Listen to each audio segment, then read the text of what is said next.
2025 ஓணம் பிறந்தாச்சு. உலகம் முழுவதும் கொண்டாட தொடங்கியாச்சு.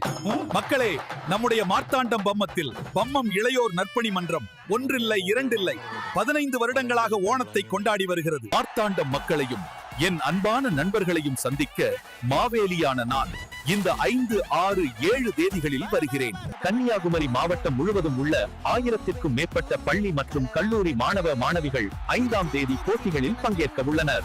6ஆம் தேதி மகிழ்ச்சியூட்டும் அத்தப்பு கோல போட்டி, அனைவருக்கும் ஓணச்சத்தியா வழங்கப்படும். 7ஆம் தேதி விளையாட்டுகள், பரிசுகள், சிறப்பு விருந்து எல்லாம் உங்களுக்காக காத்திருக்கின்றன. இந்த நற்பணி மன்றத்தின் தலைவர் சிவகுமார், செயலாளர் டாக்டர் சுரேஷ் மக்களுக்காக வாழ்நாளையே அர்ப்பணித்தவர். எல்லோரும் சேர்ந்து ஊரும் உலகும் கேட்கம ஓணப் பண்டிகைக்காக நான் வருகிறேன். என்னோடு சேர்ந்து கொண்டாட வாருங்கள் மக்களே.